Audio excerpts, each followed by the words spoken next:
हर समय फ्रेश गोल्डी मसाले। नमस्कार, उत्तर प्रदेश की खबरों में आपका स्वागत है। मैं हूं मनोज मानस। खबरों का रुख करेंगे उससे पहले देख लेते हैं इस वक्त की अहम सुर्खियां। सीएम योगी की बिहार में ताबड़तोड़ चुनावी रैलियां। पहले चरण के लिए चुनाव प्रचार तेज। दरभंगा में बोले सीएम, ना बटेंगे ना कटेंगे, एकजुट रहेंगे तो सेफ भी रहेंगे। नोएडा इंटरनेशनल एयरपोर्ट का जायजा लेंगे सीएम योगी। 15 नवंबर को निर्माण कार्यों को परखेंगे योगी। उद्घाटन की तारीख का जल्द हो सकता है ऐलान। अयोध्या में ध्वजारोहण समारोह के लिए बना कार्यालय। कार्यकर्ताओं की टीम संभालेगी मोर्चा। 25 नवंबर को राम जन्मभूमि परिसर में समारोह। प्रधानमंत्री नरेंद्र मोदी मुख्य अतिथि रहेंगे। सेफ्टी टैंक की पटिया टूटने पर अंदर गिरा बड़ा भाई। बचाने उतरे छोटे भाई की भी गई जान। चित्रकूट में भीषण सड़क हादसे पर सीएम योगी ने लिया संज्ञान। इलाज की बेहतर व्यवस्था करने के निर्देश दिए। हादसे में 3 लोगों की मौत, 5 लोग घायल। और मोन्था तूफान के बाद दिन के तापमान में उछाल। रात के पारे में जारी गिरावट। बढ़ी ठंडी। लखनऊ में चेतावनी, 2 दिन और गिरेगा तापमान। आप देख रहे हैं के न्यूज, खबरों का सारथी। और अब खबरें विस्तार से। हम खबर से बुलेटिन की शुरुआत करेंगे नोएडा से। हम खबर जहां प्राधिकरण के खिलाफ किसानों का प्रदर्शन जारी है। किसानों ने प्राधिकरण के अंदर जाने की कोशिश की है। पुलिस और किसानों के बीच जोरदार झड़प देखने को मिली है। अधिकारियों ने मौके पर पहुंचकर स्थिति को संभाला है। मांगे पूरी कराने को लेकर किसान अडिग नजर आ रहे हैं। आपको बता दें, आज किसानों ने बुलाई थी महापंचायत। पुलिस ने बढ़ाई क्षेत्र की निगरानी। कर्मचारियों की सुनिश्चित की जा रही है सुरक्षा।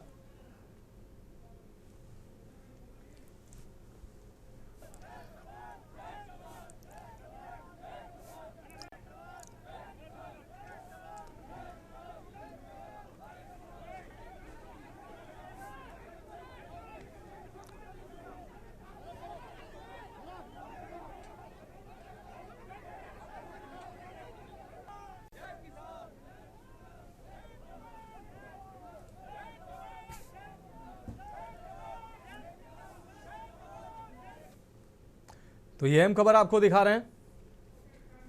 कर्मचारियों की सुरक्षा सुनिश्चित करने के लिए पुलिस ने अपनी मुस्तैदी बढ़ाई है। पुलिसकर्मियों की संख्या भी बढ़ाई गई है। अब बढ़ेंगे अगली खबर की ओर। मेरठ से अहम खबर, जहां 5000 की रिश्वत लेते रंगे हाथों लेखपाल गिरफ्तार किया गया। एंटी करप्शन टीम ने तहसील से रंगे हाथों रिश्वत लेते गिरफ्तार किया है। दाखिल खारिज कराने के नाम पर महिला से मांग रहा था रिश्वत। रिश्वत नहीं देने पर महिला से कटवा रहा था चक्कर। महिला की शिकायत पर एंटी करप्शन टीम ने कार्रवाई की है। एंटी करप्शन टीम सदर थाना लेकर पहुंची। रिश्वतखोर लेखपाल को सदर थाना लेकर पहुंची एंटी करप्शन टीम। रेशम चौहान ने पुलिस पूछताछ में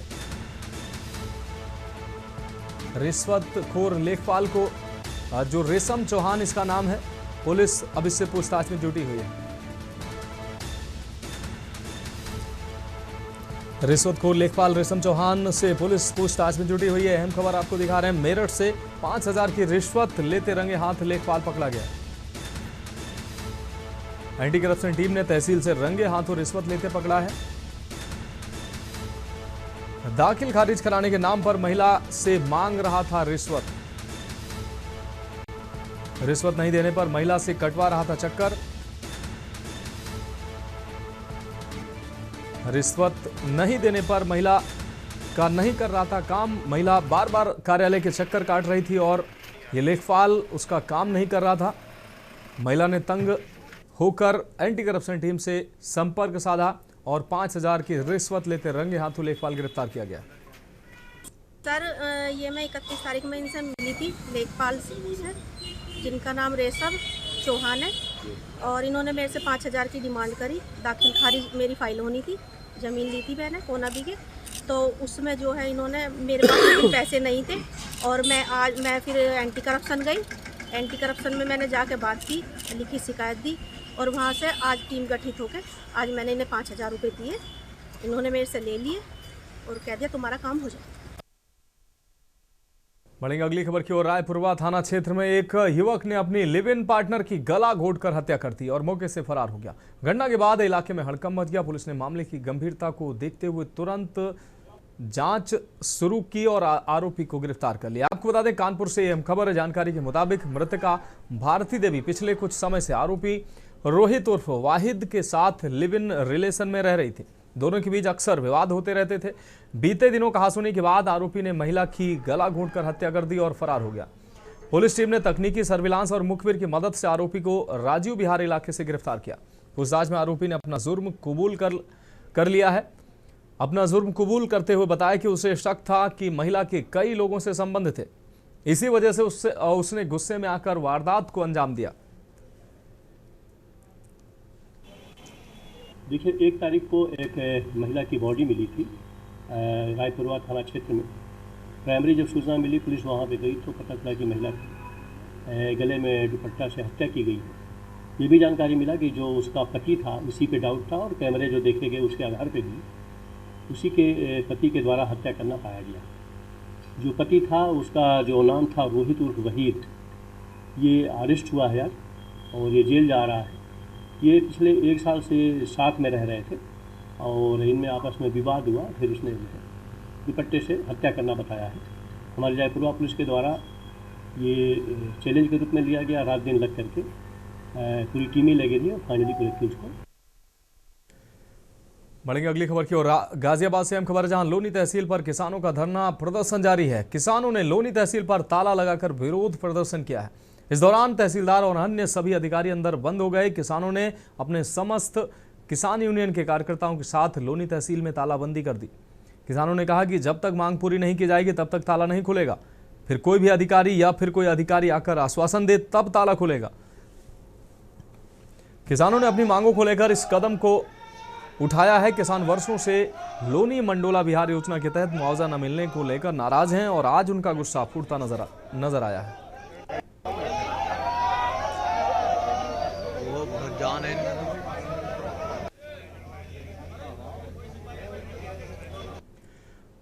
आपको बता दें, IYMC 202 में प्रतिभाग हेतु लखनऊ पधारे विभिन्न देशों के बाल गणितज्ञों ने आज एक स्वर में कहा कि हम अपने ज्ञान विज्ञान का उपयोग समाज की भलाई के लिए ही करेंगे। वहीं इन छात्रों ने संदेश दिया कि अपनी बुद्धि और ज्ञान की शक्ति को विधाता की देन समझें और इसे मानव कल्याण में लगाएं। आपको बता दें कि IYMC 202 का आयोजन 3 से 6 नवंबर तक CMS कानपुर रोड ऑडिटोरियम में आयोजित किया जा रहा है, जिसमें विश्व के 10 देशों Bangladesh, Indonesia, Malaysia, Nepal, Philippines, दक्षिण अफ्रीका, थाईलैंड, युगांडा, वियतनाम और भारत के विभिन्न प्रांतों के लगभग 700 बाल गणितज्ञ इस गणित प्रतिभाग कर रहे हैं। इसके अलावा बाल गणितज्ञों के मार्गदर्शन हेतु प्रख्यात गणितज्ञ डॉक्टर सिमोन एल चुआ, लेखक एवं शिक्षाविद, फिलीपीन समेत कई प्रख्यात गणित के विशेषज्ञ भी लखनऊ पधारे हैं। बताया जा रहा है कि CMS प्रबंधक प्रोफेसर गीता गांधी किंगडन ने विभिन्न देशों से पधारे प्रतिभागी छात्रों, टीम लीडरों व गणित विशेषज्ञों का हार्दिक स्वागत, अभिनंदन करते हुए कहा कि गणित ही सभी विषयों की जननी है और हमारा देश तो सदैव ही गणित के क्षेत्र में अग्रणी रहा है। इस सम्मेलन का उद्देश्य यही है कि गणित के प्रति प्रारंभ से ही छात्रों में रुझान उत्पन्न किया जाए, जिससे आगे चलकर वे एक कुशल गणितज्ञ ही नहीं अपितु एक संवेदनशील इंसान भी बन सके। CMS का प्रयास है कि गणित को किताबों से निकालकर खेल और जीवन की गतिविधियों से भी जोड़ा जाए। बताया कि लेखक एवं शिक्षाविद डॉक्टर साइमन एल चुआ ने कहा कि बचपन से ही छात्रों में गणित की रुचि पैदा करनी चाहिए और घरेलू जीवन में गणित की जो उपयोगिता है उससे छात्रों को अवगत भी कराना चाहिए।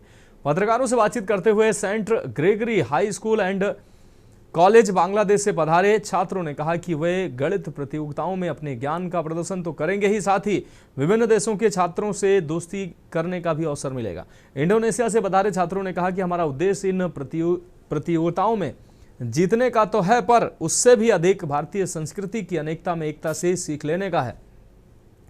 मलेशिया से पधारे छात्रों का कहना है कि गणित तथा विज्ञान ने पूरी दुनिया को एक दूसरे के निकट लाकर खड़ा कर दिया है। इसी प्रकार नेपाल, फिलीपींस, दक्षिण अफ्रीका, थाईलैंड, युगांडा, वियतनाम एवं देश के विभिन्न प्रांतों से पधारे छात्रों ने भी अपने विचार व्यक्त किए हैं। बताया कि सुश्री चंद्र IYMC में जूनियर एवं सीनियर वर्ग की प्रतियोगिताएं आयोजित की जाएंगी, जिनमें इंडिविजुअल कॉन्ट्रैक्ट, आपको बता दें कॉन्टेस्ट, टीम कॉन्टेस्ट और math jingle quiz, puzzle challenge, robot race एवं रोबोट सॉकर आदि प्रमुख हैं। इसके अलावा छात्रों के ज्ञानवर्धन हेतु गणित कार्यशाला एवं गणित मेले का भी आयोजन किया जाएगा।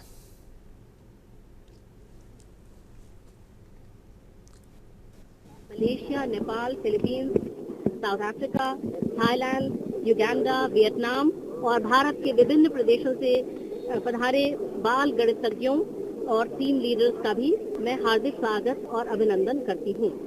मैं खास तौर पर फिलीपींस से पधारे प्रख्यात गणितज्ञ श्री साइमन एल चुआ जी और अन्य गणित विशेषज्ञों का हार्दिक स्वागत और अभिनंदन करती हूँ, जो छात्रों के मार्गदर्शन हेतु यहाँ पर पधारे हैं, कि देशों के बारे में जान सके, एक दूसरे से बहुत कुछ सीख सके। यही हम विश्वास करते हैं कोलैबोरेशन में। कोलैबोरेशन होगा तो हमारी ना ही शहर, देश बल्कि पूरा विश्व मजबूत होगा। यही हमारी CMS, हम विश्वास करते हैं कि पूरा वर्ल्ड एक हो। इसीलिए हमारा मोटो भी है जय जगत, विक्ट्री ऑफ द वर्ल्ड। बढ़ेंगे अगली खबर की ओर। खबर प्रयागराज से, जहां 3 दिवसीय गुरु पर्व कहा जाने वाला प्रकाश पर्व आज शोभा यात्रा निकालने के साथ शुरू हो गया है। आपको बता दें, शोभा यात्रा विभिन्न स्थानों से होकर वापस गुरुद्वारा पहुंची, जहां समापन किया गया।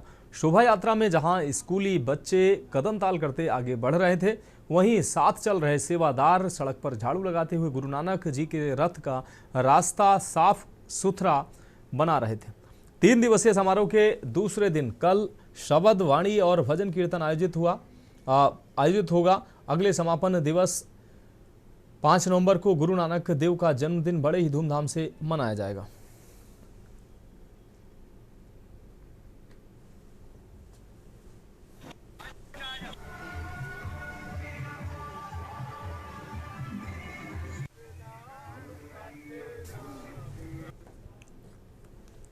अब रुक करेंगे अगली खबर का। लखनऊ के BBD थाना क्षेत्र अंतर्गत आने वाले इंदिरा डैम इलाके से एक बड़ी और चौंकाने वाली घटना सामने आई है, जहां BBD पुलिस की त्वरित कार्रवाई ने एक छात्रा की जान बचा ली। पुलिस सूत्रों के अनुसार BBD कॉलेज की 4th ईयर की एक छात्रा ने आत्महत्या करने के इरादे से इंदिरा डैम के पानी में छलांग लगा दी। घटना की सूचना मिलते ही इंस्पेक्टर BBD राम सिंह ने असाधारण तत्परता दिखाते हुए फौरन मौके पर पहुंचकर मोर्चा संभाला। इंस्पेक्टर राम सिंह और उनकी टीम ने तुरंत कार्रवाई करते हुए छात्रा को पानी से सुरक्षित बाहर निकाला। फिलहाल छात्रा को इलाज के लिए नजदीकी अस्पताल में भर्ती कराया गया है, जहां डॉक्टरों के अनुसार उसकी हालत खतरे से बाहर बताई जा रही है। पुलिस के अनुसार छात्रा ने आत्महत्या का प्रयास करने से पहले सूचना भी दी थी।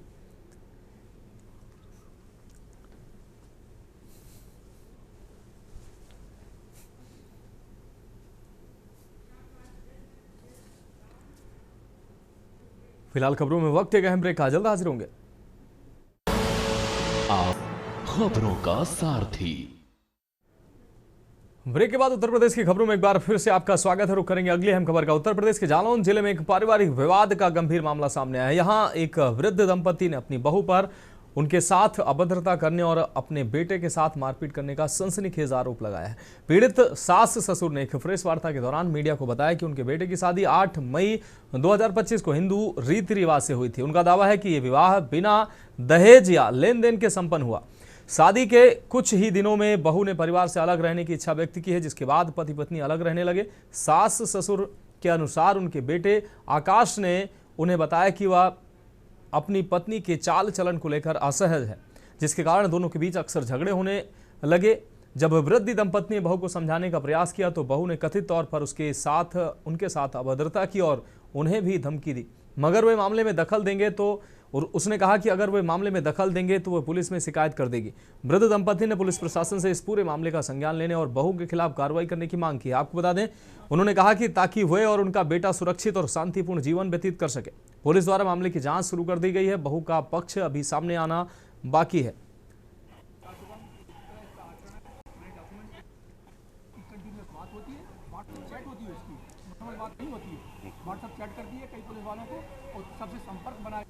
मेरे बच्चे की शादी 8 मई 25 को हिंदू रीति रिवाज के साथ हुई थी, बगैर दान दहेज की हुई थी। जब भी बहू आई है उसके कुछ दिन बाद से बच्चे पर अलग रहने का दबाव बना रही है और उसके साथ में दिल्ली गई। दिल्ली जाने के बाद में वो दबाव बना के साथ ये बोल रही है, जब भी दुर्व्यवहार हमारे साथ करती है वो बोलती है कि हम तुम्हें मार डालेंगे, हमें 25 लाख रुपए चाहिए और हमें एक घर चाहिए फ्री में। परेशान करे लोग बहुत। मेरे आदमी बच्चे कोई भी घर नहीं आ पा रहे, 3 महीने से घर नहीं घुस पा रहे। हम अकेले रह रहे हैं, हमारा दूध पानी सब खाना पीना बंद कर देते हैं। पुलिस वालों को चाहे जब बुला लेती है, और पुलिस वाले जो आते हैं इंचार्ज वगैरह वहाँ के, वो हम ही को धमकी देते हैं आके, उसकी तरफ कुछ बोलते नहीं है, हम ही को आके सुनाते हैं, हम जेल भेज देंगे, हम ये कर देंगे, डराते धमकाते रहते हैं।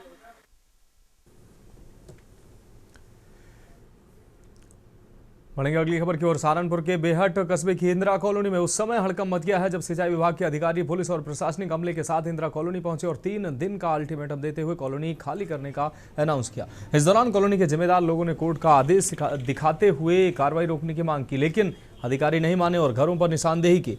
दरअसल बेहट कस्बे से सटी इंदिरा कॉलोनी में सोमवार को सिंचाई विभाग के एक्सियन प्रवीण जोशिया, डीआरओ विशेष सैनी, सहायक अभियंता पूजा सैनी, जेई अशोक कुमार, जिलेदार तौफीक सहित समस्त राजस्व स्टाफ कोतवाली बेहट पहुंचा और पुलिस बल के साथ गर्ल्स डिग्री कॉलेज के पास पहुंचे और 3 दिन में इंदिरा कॉलोनी और सिंचाई विभाग की जमीन पर बने मकानों को खाली करने, कब्जा हटाने का ऐलान किया। चेतावनी दी कि यदि 3 दिन के भीतर कब्जे नहीं हटाए गए तो विभाग दोस्तीकरण की कार्रवाई करेगा।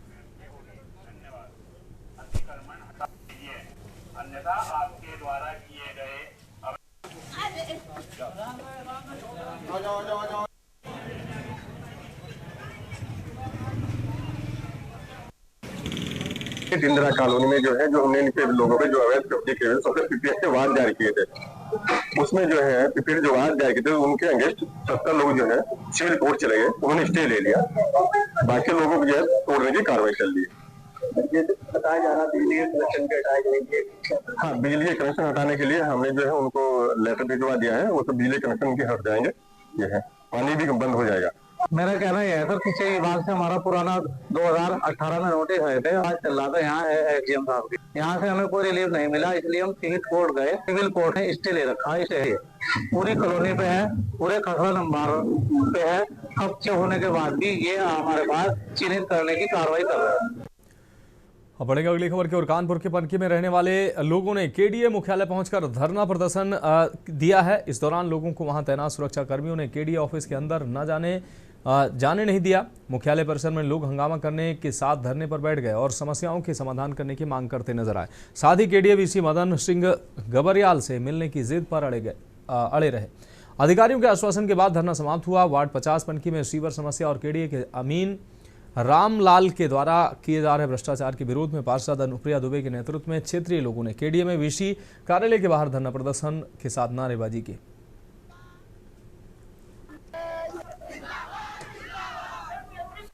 आज हम लोग वार्ड 50 में पार्षद, वहाँ से वो मेरे पुत्रवधू पार्षद है, वहाँ की केडीए द्वारा पूरी स्कीम बसाई गई केडीए द्वारा, लेकिन वहाँ पर 20 साल हो गए, आज दिन तक सीवर निकासी का कोई इंतजाम नहीं किया गया। उसी को लेके हम लोग इसके पहले भी केडीए आए थे, बीसी द्वारा आश्वासन दिया गया था, कुछ आवंटी थे जिनकी रजिस्ट्री नहीं हो रही, कुछ किसान थे जिनकी ज़मीनें केडीए ज़बरदस्ती उन पर अतिक्रमण कर रही। उन्हीं समस्याओं को लेके आज हम लोगों केडीए आए थे।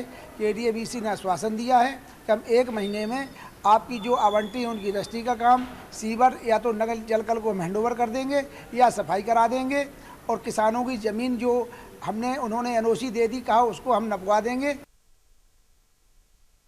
अगली खबर की ओर। खबर जालौन से है, जहां जिला अस्पताल में बाहर की दवाओं और उपचार के नाम पर अवैध वसूली का वीडियो सामने आया है। इस शिकायत पर सीएमओ डी के भिटोरिया ने मरीज को जांच कराने का भरोसा दिलवाया है। आपको बता दें, सीएमओ ने कहा कि जांच में दोषी पाए जाने वालों को बख्शा नहीं जाएगा। पीड़ित मरीज ने जिला अस्पताल में पर्ची का खेल चलने का आरोप लगाया। नेत्र रोग विभाग में चश्मे के नाम पर अवैध वसूली की जाती है। इस तरह जिला अस्पताल में प्रदेश के deputy chief minister Brajesh Pathak के निर्देशों को पलीता साफ तौर पर लगाया जा रहा है।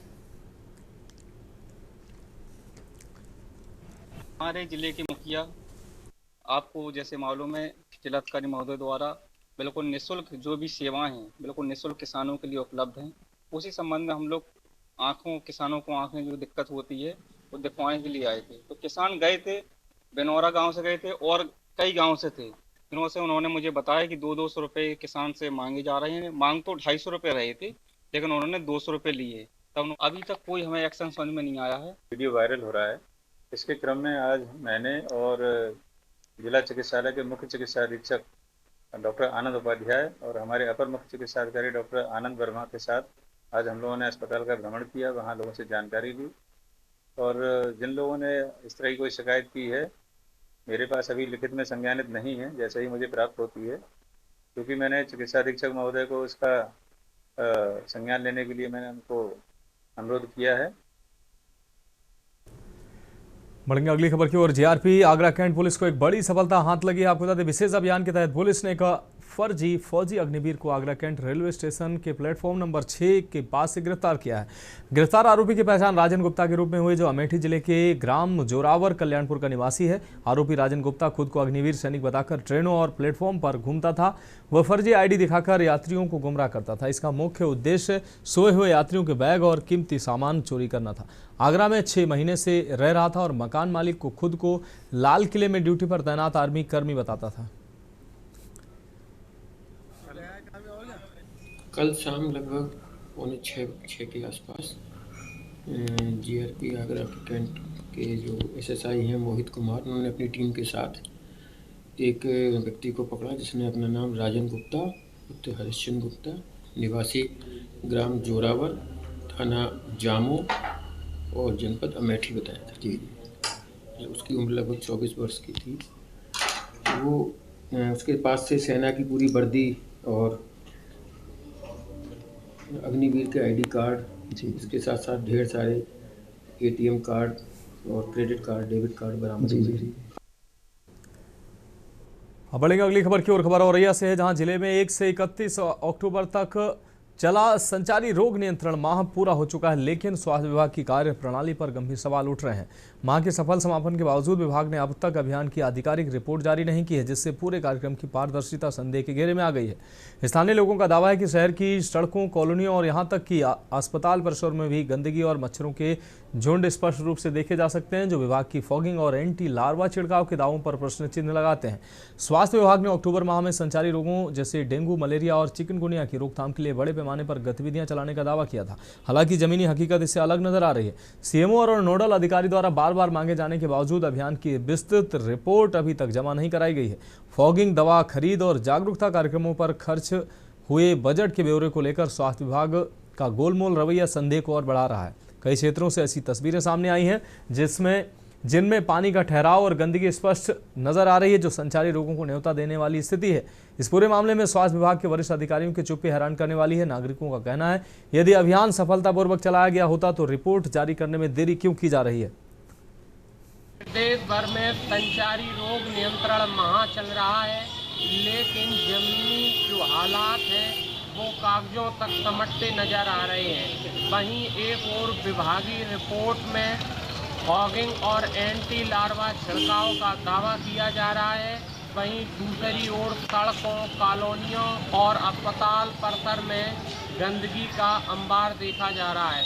लोग मलेरिया और डेंगू के खौफ में जी रहे हैं।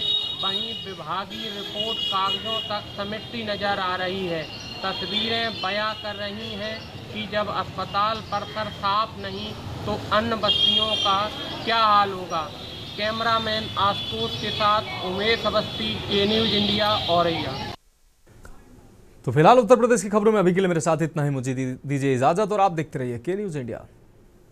गोल्डी मसाले लाए हैं फ्रेश लॉक टेक्नोलॉजी, जो रखे मसालों को हर समय फ्रेश। गोल्डी मसाले